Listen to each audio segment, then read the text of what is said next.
কাতার প্রবাসী ভাই ও বোনেরা, আসসালামু আলাইকুম। আশা করি সকলে ভালো আছেন। আপনারা আজকের এই ভিডিওর মাধ্যমে জানতে পারবেন পবিত্র মাহে রমজান উপলক্ষে আপনাদের জন্য দারুণ সুখবর সহ বাংলাদেশ দূতাবাস থেকে আপনাদের জন্য জরুরি একটি নোটিশ। এই সম্পর্কে এখন আমি বিস্তারিত আলোচনা করতে যাচ্ছি, তাই আপনারা অবশ্যই ভিডিওটির সম্পূর্ণ দেখে বিস্তারিত তথ্যগুলো জেনে নেবেন। রমজানে বদলালো দোহাস্থ বাংলাদেশ দূতাবাসের অফিস সময়।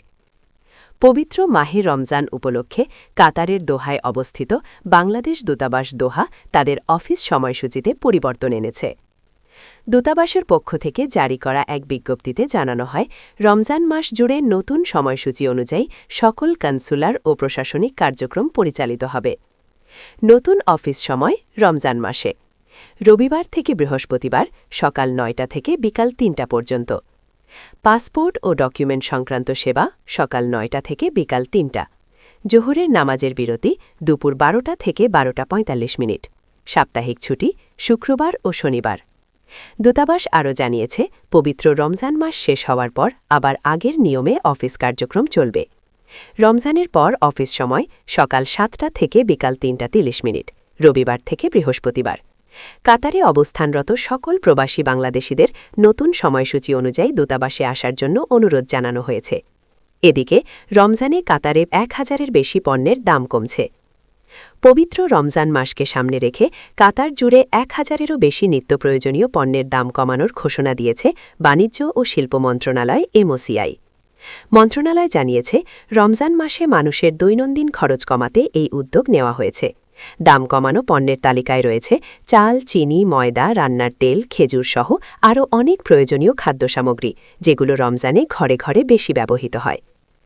এক বিবৃতিতে মন্ত্রণালয় জানায়, রমজানের প্রস্তুতির অংশ হিসেবেই এই মূল্য কমানো হয়েছে, যাতে সাধারণ মানুষ কম দামে প্রয়োজনীয় পণ্য কিনতে পারেন এবং পরিবারের মাসিক খরচ কিছুটা কমে আসে। রমজান মাসে খাদ্যপণ্যের চাহিদা বেড়ে যায়।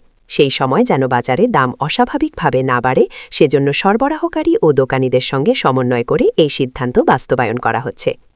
মন্ত্রণালয় আরও জানিয়েছে, দোকানগুলো নতুন নির্ধারিত দাম ঠিকভাবে মানছে কিনা তা নিশ্চিত করতে বাজার তদারকি জোরদার করা হবে। কোনো দোকান নিয়ম না মানলে তাদের বিরুদ্ধে ব্যবস্থা নেওয়া হবে। এই দাম কমানোর সুবিধা শুধু রমজান মাসের জন্য এবং সীমিত সময়ের জন্য প্রযোজ্য হবে, তাই ভোক্তাদের এই সময়ের মধ্যে কম দামে পণ্য কেনার সুযোগ নেওয়ার আহ্বান জানানো হয়েছে। কর্তৃপক্ষ বলছে, এই উদ্যোগ বাজারে স্থিতিশীলতা বজায় রাখতে এবং ভোক্তাদের স্বার্থ রক্ষার লক্ষ্যে নেওয়া বৃহত্তর পরিকল্পনার অংশ। ভোক্তাদের পরামর্শ দেওয়া হয়েছে, অংশগ্রহণকারী দোকান এবং মন্ত্রণালয়ের অফিসিয়াল প্ল্যাটফর্ম থেকে কম দামের পণ্যের তালিকা দেখে নেওয়ার এবং কোনো অনিয়ম চোখে পড়লে সংশ্লিষ্ট কর্তৃপক্ষকে জানাতে। এই ধরনের গুরুত্বপূর্ণ প্রবাসী সংবাদ পেতে আমাদের চ্যানেলটি সাবস্ক্রাইব করুন। ভিডিওটি ভালো লাগলে লাইক ও শেয়ার করতে ভুলবেন না। ধন্যবাদ।